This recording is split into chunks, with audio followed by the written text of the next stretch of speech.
enough to represent a danger to us. And the secret to even larger size may lurk in their ancient DNA. Code for a truly monstrous Croczilla. The propensity to become a giant is always present in the crocodilian lineages. I think the conditions are ready right now for a super croc.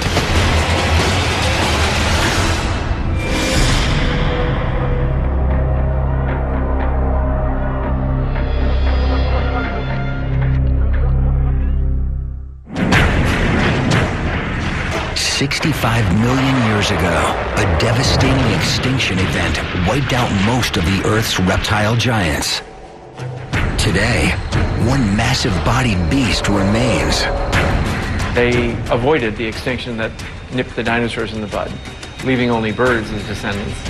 It's really an incredible success story. They're one of evolution's most incredible survivors, revered by some as gods, reviled by others as man-eaters.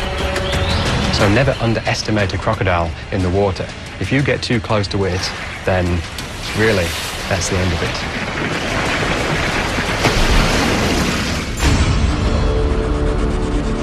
Meet the world's largest reptile, the crocodile. They might not be quite as long as some of the giant snakes, but they're actually a lot heavier than those giant snakes, so they are actually the biggest reptiles on Earth. These prehistoric giants can grow to enormous sizes, yet fossil evidence reveals their ancient relatives grew even larger.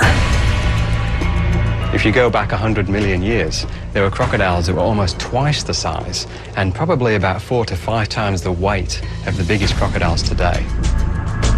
In the late 1990s, paleontologists working in the Sahara Desert unearthed the bones of the largest crocodile ever known to roam the Earth, Super Croc. Super croc is the nickname. Sarcosuchus imperator, the imperial flesh croc. That is the technical name. Super Croc was probably 40 feet long. It would have been an absolute monster. Scientists think Super Croc, like today's crocs, was a powerful predator stalking unsuspecting prey at the water's edge. And Sarcosuchus was doing the same sort of things as these modern crocodiles are doing, except it was doing it 100 million years ago. Millions of years later, a modern croc still hunts like Super Croc and haunts similar habitat. Yet can it grow to its ancient ancestors' gargantuan size? How big can it get? Here in Darwin, in Australia's Northern Territory, one potential Croczilla candidate dominates the region's tidal rivers and estuaries. Known locally as salties, these are the largest of the world's 23 species of crocodilians, saltwater crocodiles. The largest saltwater crocodile ever measured stretched over 6 meters long. Yet to outlast dinosaurs, you need more than monster size. You need a heavy-duty arsenal of survival traits. Salties have thick, armor-plated skin, muscular limbs, strong jaws lined with over 60 bone-crushing teeth, and powerful tails extending almost half their body length.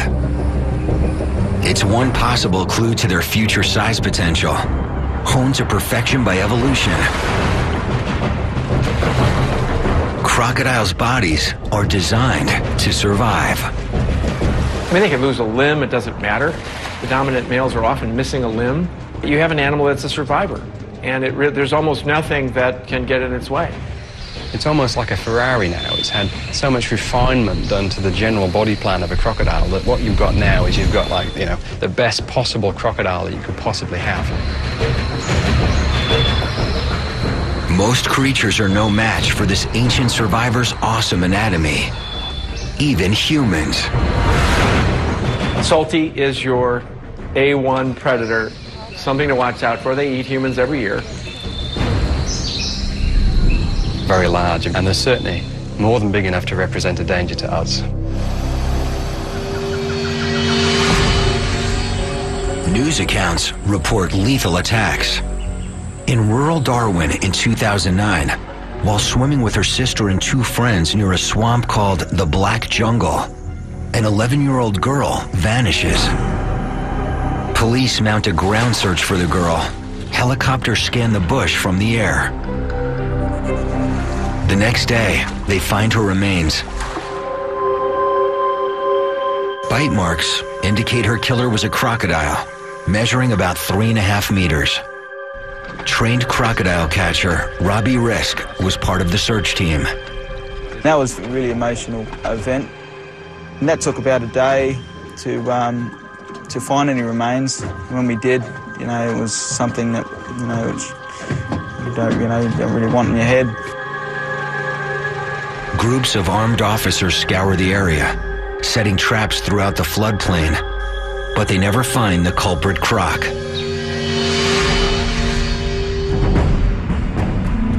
Though attacks like this are rare, salties probably kill about 6 people a year. Yet officials estimate there are up to 150,000 of them moving from rural tidal rivers into Darwin waters.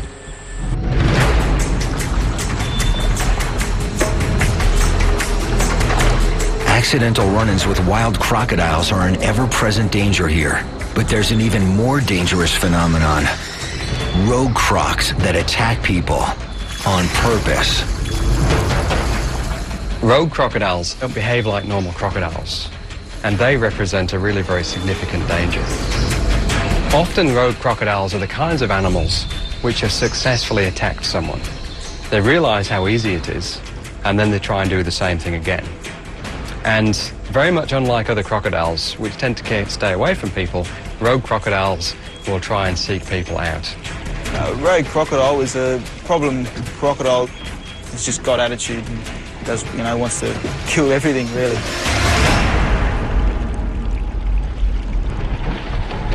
To reduce the risk of an attack by a rogue or other saltwater crocodile, Darwin authorities operate an ongoing catch and remove management program. We've caught over 170 crocs this year, compared to last year, which was about 140. So we have actually caught a fair bit this year. Might even break the record. What we're doing here is just checking and rebaiting the trap. Croc catchers like Robbie monitor over 60 movable traps. They keep them baited, and when they find crocs inside, they remove them, mark them, and record their size. The largest salty Robbie's ever caught measured over 4.5 meters. But any size croc can do some damage. 3 meters, 4 meters can actually crush skulls and stuff like that. When you work with crocodiles, you have to be very respectful of what they're capable of. And if it goes wrong, that's when you lose your hand, that's when you lose your arm, that's where potentially you could lose your life. Today, crocodile specialist Dr. Adam Britton is riding along with Robbie. He's collecting DNA to help create a genetic map of Darwin's crocodiles.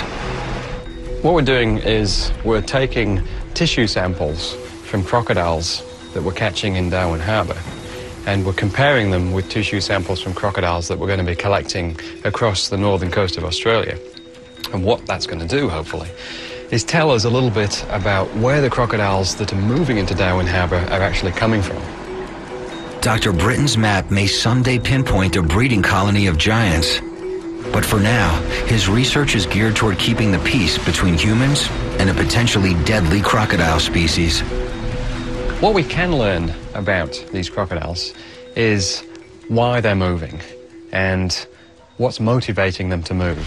And if there's a risk of crocodile attack, then you have to try and reduce that risk. Then hopefully we can figure out how to make it safer for people. And then people will be more likely to put up with crocodiles that live on their doorstep. Well, here we are at number 2 trap in Darwin Harbour. Just going to give it a pull. As you can see, I've just tested the trap. The croc comes in. As he comes into the trap itself, he'll actually pull down on the meat, the bait, which triggers the door as old. So it's a pretty simple mechanism and it works pretty efficiently. All right, off to the next trap. As the team heads off to check the next trap, they can only guess what size beast will take the bait. Thousands of miles from Australia, in the heart of Africa, another huge amphibious carnivore stalks the water's edge.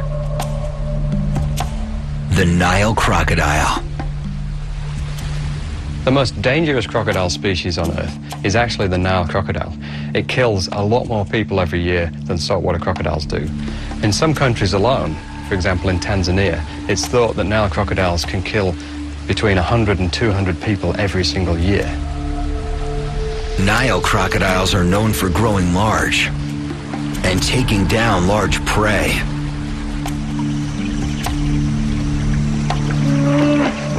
On average, big males can reach 16 feet. Saltwater crocodiles are definitely the largest crocodile species, but Nile crocodiles can certainly give them a run for their money. But here in Burundi's Rusizi National Park, an even larger giant may lurk beneath the water's surface. This huge Nile croc is legendary, a potential man-eater named Gustav. Experts estimate at over 6 meters long and almost 1,000 kilos, he could be Africa's largest Nile crocodile. He may also be its deadliest. Some say he's killed hundreds of people. Although many have tried, all attempts to capture or kill Gustav have failed. Most likely, he's still alive and growing potentially even larger.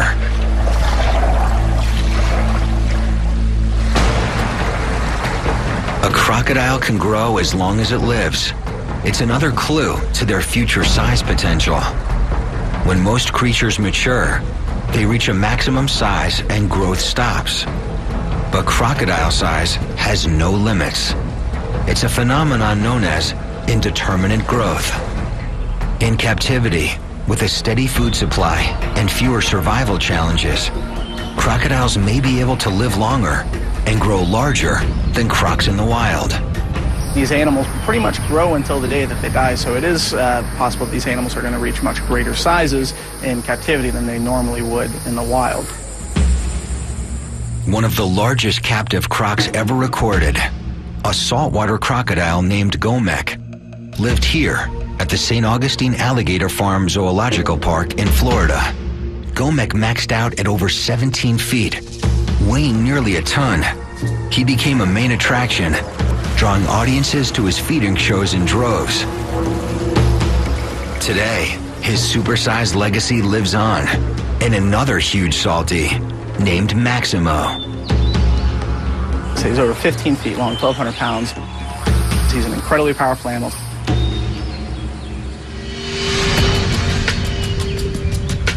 Working with carnivores as large as Maximo carries extreme risks.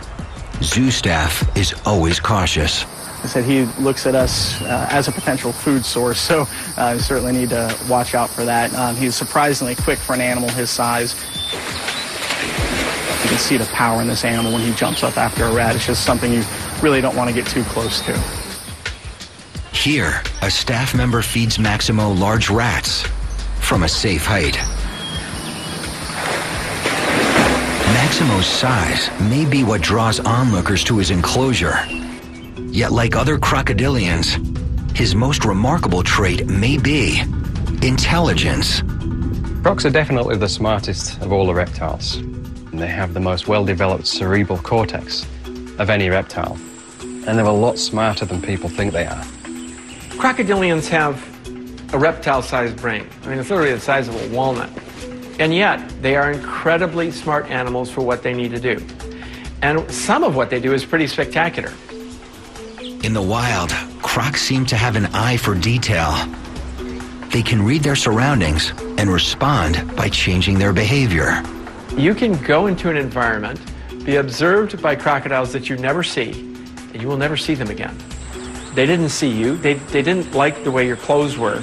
They didn't like the way you moved. They didn't like your boat. They hadn't seen your boat on the river. And they noticed something was up.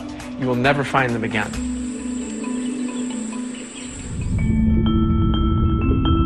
They may also display some form of memory. To be a crocodile, you want to know where the best place to hunt is going to be on a day-to-day basis. And you can't just stumble upon it every day. You have to remember, you have to learn.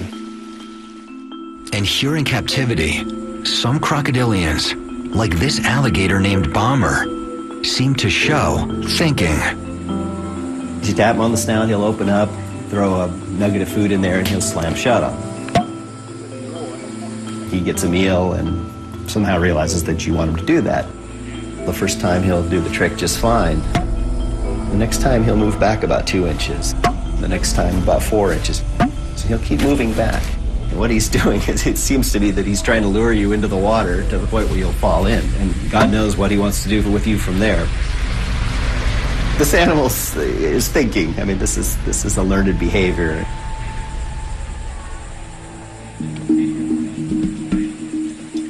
These ancient survivors are more than creatures of pure instinct, and Maximo's no exception.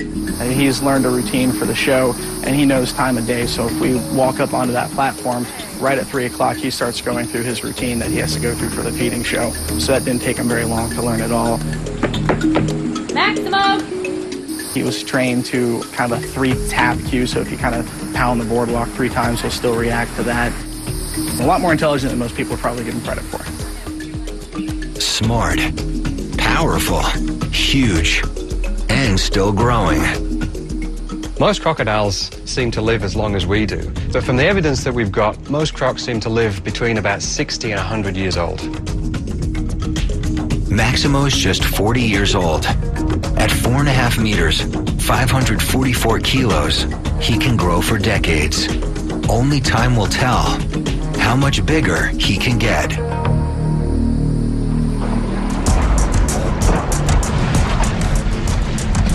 All right, looks like we've got a croc in this trap. Yeah, be about 2.5 meters.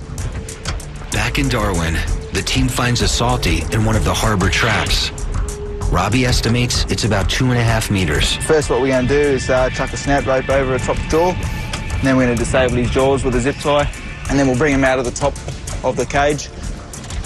They have to get it onto the boat, but first, they have to secure its jaws.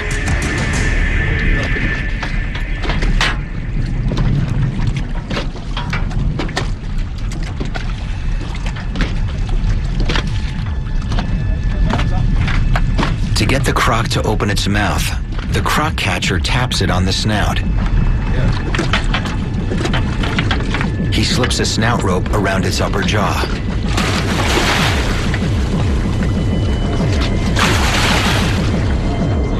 But the noose is caught on the croc's upper teeth.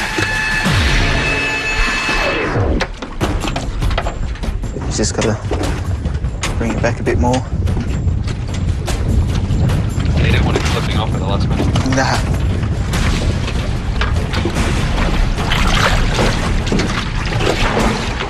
Finally, the noose slips over the teeth and into position around the upper jaw. Now I'll jump on the trap and disable the jaws with a zip tie, so we don't get close enough to the croc ourselves. So there's no interactions between us and the animal itself, so no one's going to get hurt.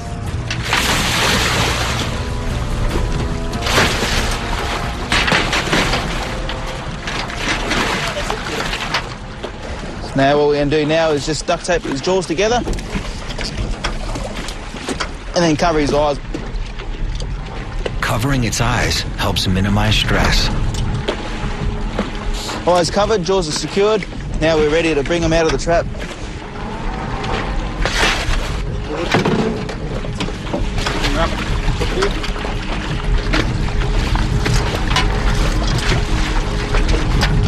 And just securing his back legs, where they get most of their power from.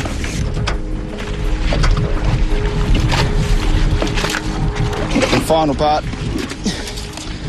just a bit of protection there from his other teeth that are protruding over the top jaw. So when we do handle him, we won't cut our hands up and stuff. Even with the croc's jaws zip-tied and taped, with one swing of its head, its large teeth can tear open human flesh. Yep. With a wild salty captured for relocation, Robbie and the team loaded onto the boat. Stop. Beautiful. When the croc's secure, the team ties new bait, resets the trap, and heads off to check the next one.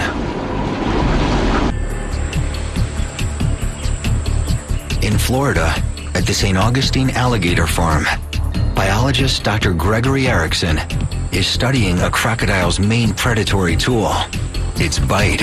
We're trying to understand what makes these animals tick.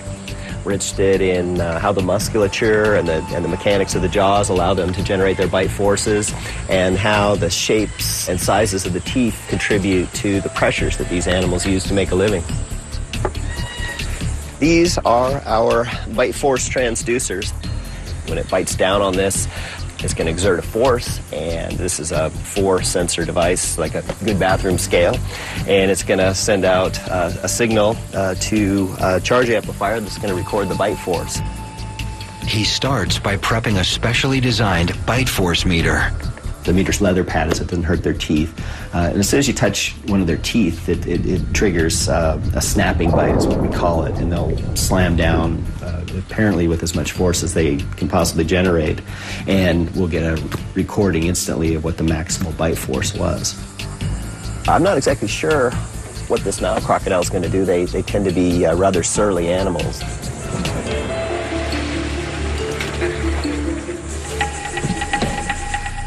Together with curator Kevin Torregrossa and another park staffer, Dr. Erickson enters the croc enclosure.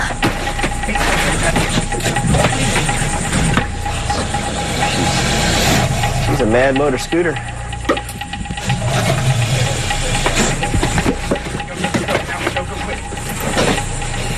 The crocodile fights, rolling and wrapping itself in the rope.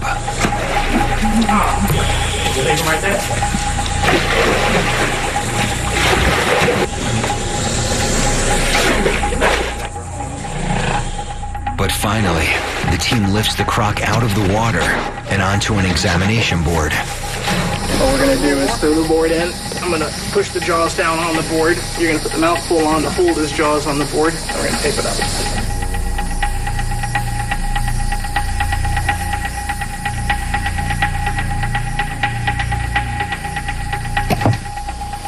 I hate that part.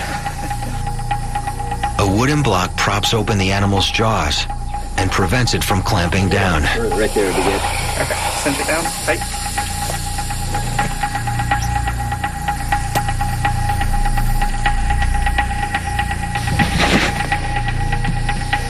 What I'm doing is I'm taking dental putty. It's essentially the same material your dentist uses to cast your teeth when you're going in for dental work.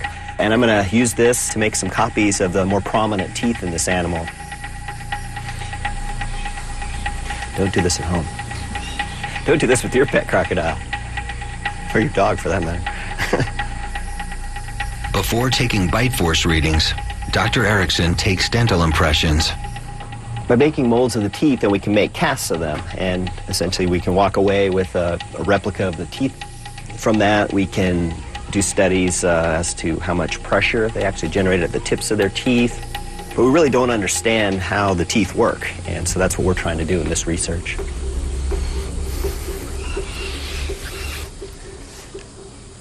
I hate doing this. It's not a natural thing to do, to put your hand in the mouth of a crocodile. It's for the cause, I guess. This will set in about 5 minutes, and so we'll be able to pop that right off and hopefully get this animal back in the water as soon as possible. In the meantime, we're going to go ahead and measure up this animal. We need to make some measures on the skull and also its body size, so we can use that to understand how this animal's bite force compares to others of the same species. It's a very dangerous area on a crocodile. You worry about the head popping up, hitting it in the face. You got to really watch out for this, because there's a lot of weight here, a lot of mass.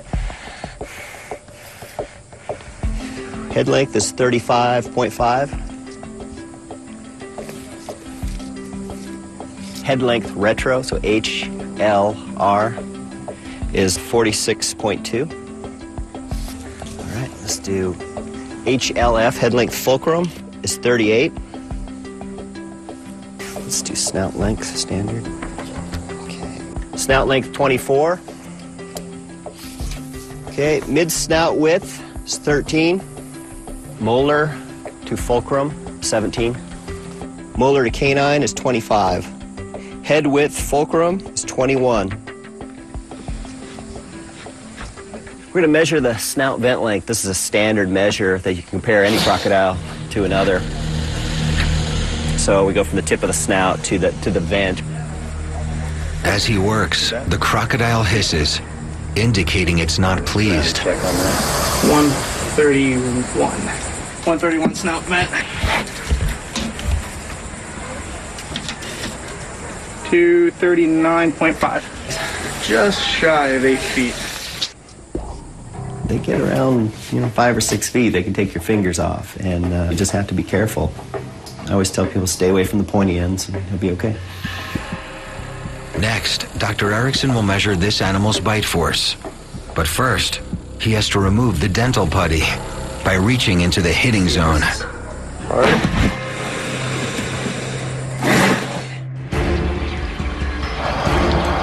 Another clue to crocodile's future size potential: predatory skill. Crocodiles are classic ambush predators. In other words, they stalk silently and attack rapidly. They can hide in a river with just a nostril and an eyeball sticking above the water and prey on something that has no idea what's about to happen. Crocodiles are masters of their habitat. These animals have been around for 85 million years or more. They saw dinosaurs come and go. They saw lots of different types of mammals come and go, and yet they're still around. I think the key to these animals' survival is that they're incredibly adept at securing prey at the water's edge.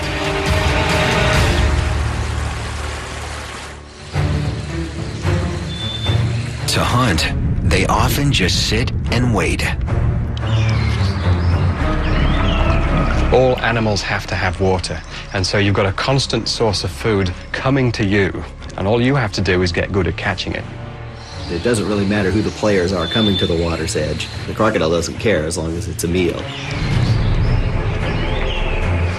Hidden with its eyes, ears, and nostrils sticking just above the water's surface, a crocodile can use its powerful senses to home in on prey. They have these pressure receptors around their jaw, and literally they can detect changes in pressure through the water. They have an excellent sense of smell. They can smell animals and prey from quite a long distance away, and it could be several kilometers away. The hearing's actually better than ours at low frequencies, and so they can hear the rustle of footsteps. They can hear animals moving through grass. Their eyesight is excellent too. They've got full color vision, and they can see at night very effectively.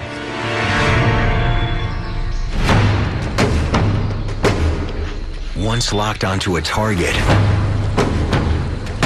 a croc approaches unseen, propelled by its powerful tail. It's the driving force that allows them to be able to swim at great speeds, but more importantly, to slowly swim without creating a lot of turbulence. And if they see something come close to the water, they'll swim underwater for a distance, and then they'll come up a little bit closer, and they'll have another look, and they'll see what the situation is. And they'll keep getting closer and closer. And all that prey item has to do is get sufficiently close to the crocodile, and as soon as that happens, bang, that's it, it's all over.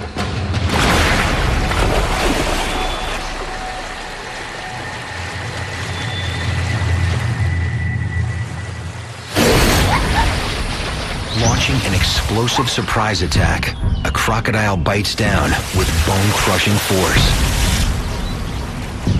dragging its victim into the water to drown it.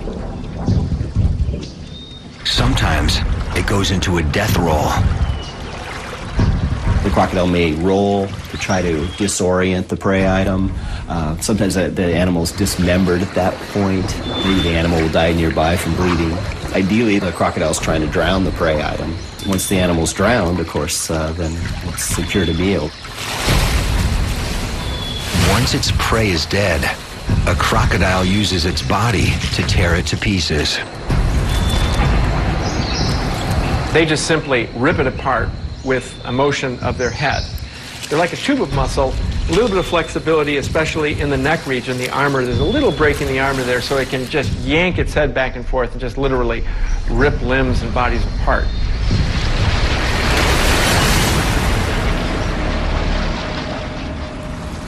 Gravity helps it swallow.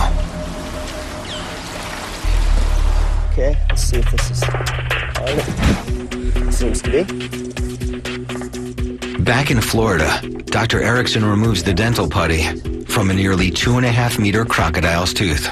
This animal's really powerful. You saw right there, just touching that tooth set this animal off. They're a lot faster than we are, so you have to be careful. I mean, if we hadn't had that mouth taped shut, I'd be heading for the hospital right now. You never want to reach down into this area. We call it the hitting zone.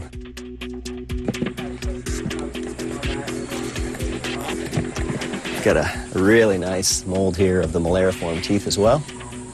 And so we'll take these back to the lab and we'll make some replicas of this crocodile's teeth.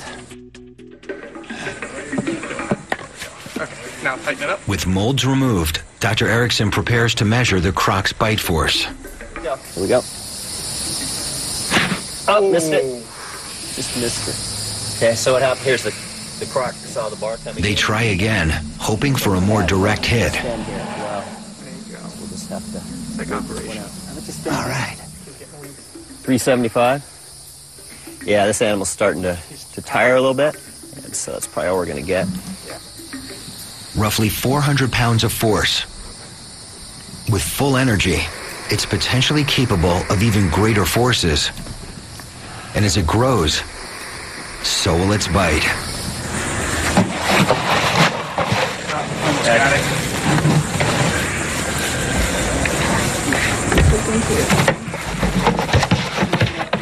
Run all the way back.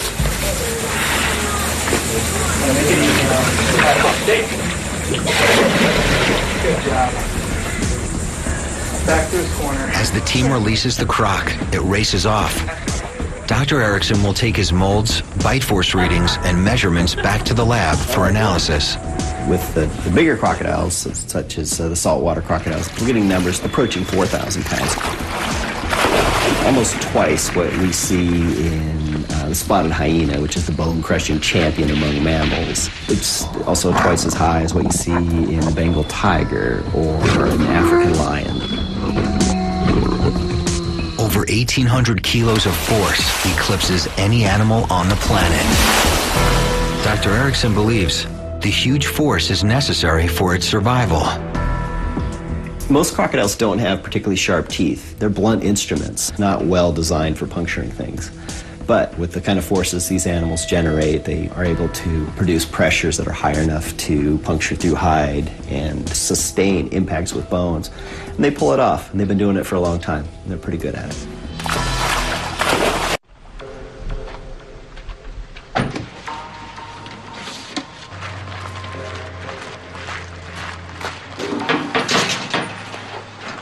Back in Darwin, after finding a second croc in a harbor trap, Robbie and his partner transfer their catches to a truck. Measure them up. And then identification numbered. We always keep the heads up just to stop them from, regurgitating. And then they could drown because, their jaws are being taped up.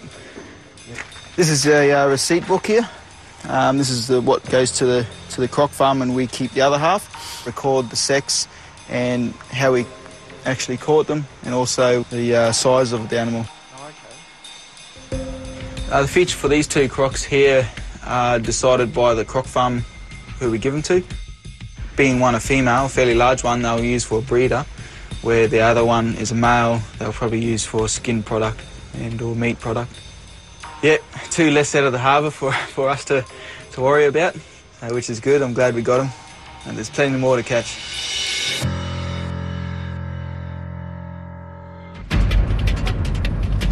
Another clue to crocodiles' future size potential? They're one of nature's most adaptable animals, capable of feeding on a wide range of prey, from small fish to beasts as big as kangaroos.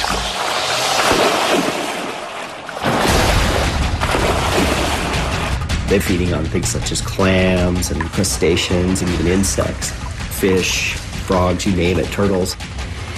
They're able to feed upon a broad range if the opportunity presents itself or if they're forced to do so just due to diminishing resources.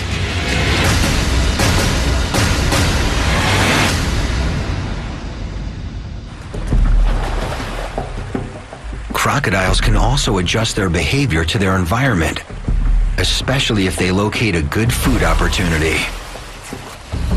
And when crocodiles see an opportunity, they'll come back the next day, and if the same opportunity is there, they'll come back the next day, and they will learn very quickly that this is the place to be if you want to have any chance of catching food.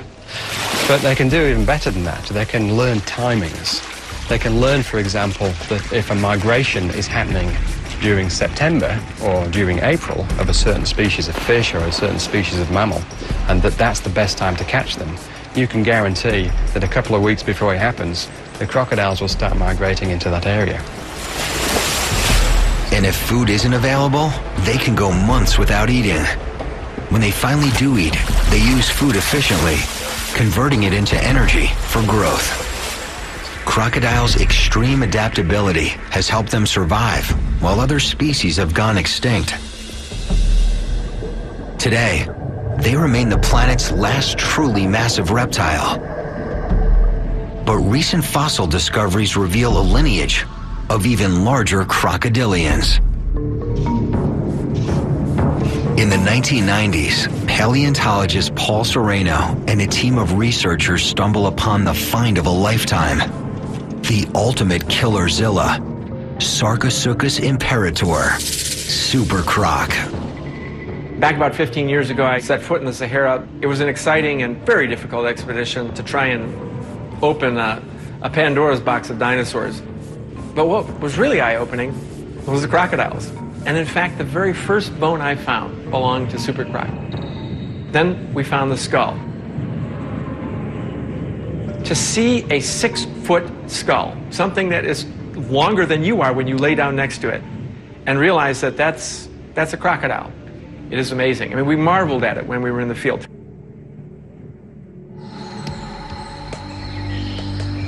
Roughly 110 million years ago, super crocs stalked the banks of a river, coursing through what is now arid land. Super croc was an ultimate stealth predator, ambush predator. It had enormously powerful jaws and teeth that were like stubs. They were like hooks. They were definitely not designed for eating fish. They were designed for eating dinosaurs. They were designed for pulling dinosaurs down to the water, drowning them, ripping them apart.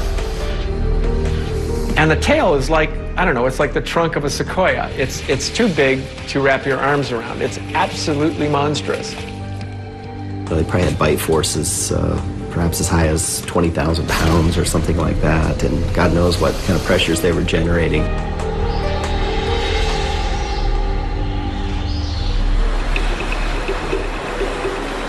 In his lab at the University of Chicago, Dr. Sereno continues to marvel at super croc's fossilized skull.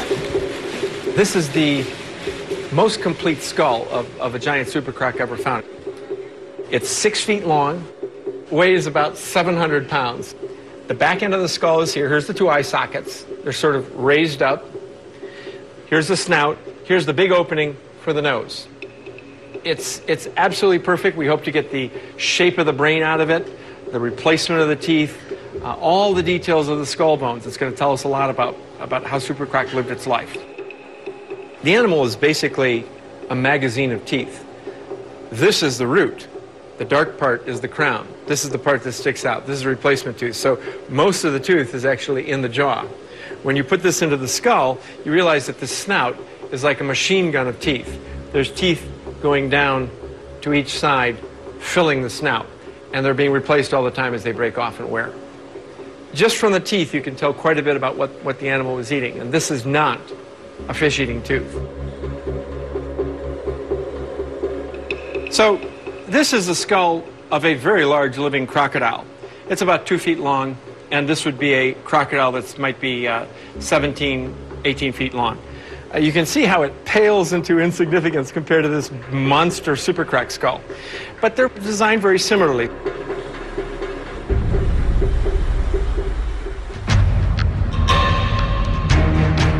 So, how big was Super Croc? They're about twice the size of the largest saltwater crocodiles, and probably somewhere in the region of about 10 times as heavy. Well, we think Super Croc was 40 feet long as a full adult. Yes, a croc the size of a school bus. How much did it weigh? 8 tons is a good estimate. The largest crocodile to ever survive on Earth.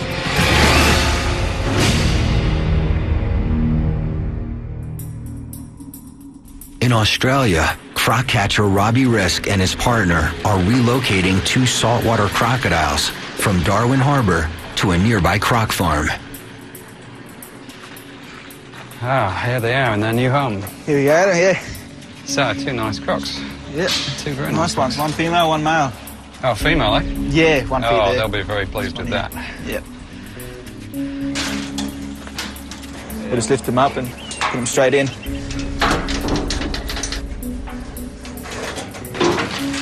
3. I've got the light in.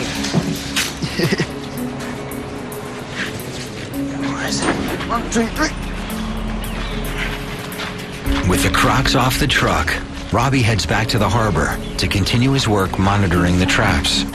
Right, now there's a bit they're not going to like.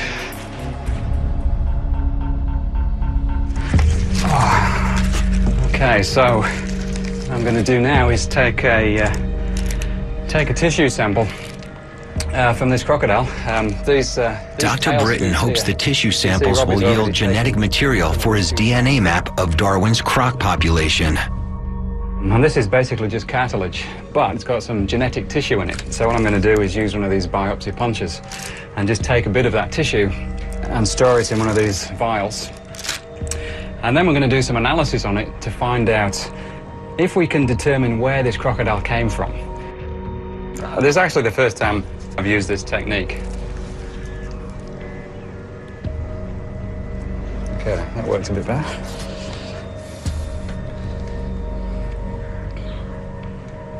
Obviously, it obviously stings a little bit, but for these crocodiles, they've got such thick skin. It's probably a bit like us having an injection. So that's the sample I've taken. It's just basically a hole through the scoot, and it's just connective tissue, really, but we can get some genetic information from this. Stick it in there. So we can keep this for however long we need to, and then we send these down to the lab along with lots of others, and we should get some really useful information out of it.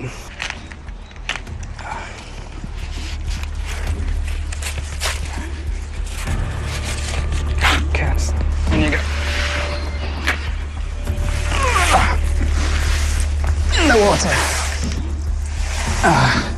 So this is just a holding pen. I'll just stay here for the next few hours while the guys at the crocodile farm decide where they're going to put them.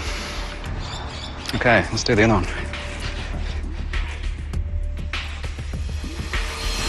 Armed with his DNA data, his research may one day uncover where Darwin's saltwater crocs are breeding, why they're moving, and how expanding into new habitat may help them grow to even larger sizes.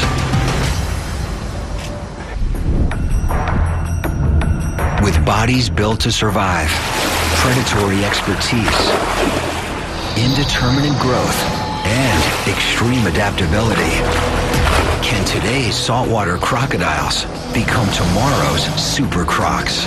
I think the conditions are ready right now for a super croc. In warm climates, the very largest river systems, I think, could support a huge crocodile. Temperature, certainly a factor for growth. These animals do have a fairly slow metabolism, but if the weather's warmer, they're going to be eating a lot more. It certainly could help them grow a lot larger. Warming temperatures and large prey may drive crocodiles to even greater sizes. If large prey evolved near the water's edge, I think it's quite possible, possibly even likely, that giant crocodiles would evolve again. But experts say there's one primary key to reaching the size of super croc: prolonged adolescence. And what we found is that these animals took about, 35 to 40 years before they started slowing down their growth. Large crocodiles today, somewhere between 12 and 15 years, they'll start slowing down their growth. These giants was, maturing later and living a lot longer.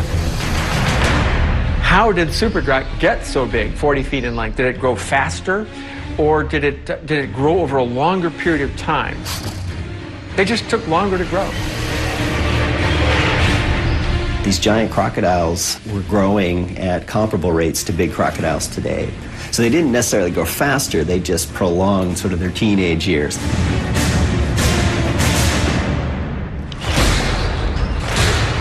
With the right circumstances and an extended adolescence, modern crocs may someday morph into future giants. Body size is one of the easiest things for evolution to change. Just a handful of genes, a couple of glands going on and off at different times, and you can enlarge yourself beyond what you once were. What happened during crocodilian evolution is on about 6, 7, maybe even 8 occasions. Crocodile lineages reached gigantic proportions, animals 35 feet or more. The propensity to become a giant is always present in the crocodilian lineages. Life is not constant, life will change. And it may be possible that in the future, something as large and impressive and awesome as Sarcosuchus might one day exist again. So, how big can it get? If future salties size up to super croc proportions, this is what a croczilla might look like. A fearsome predator clocking in at more than 12 meters, 7,000 kilograms. With a tail almost 5 meters long, a near 2-meter skull, teeth like railroad spikes, and jaws capable of biting down with over 9,000 kilos of pure predatory force.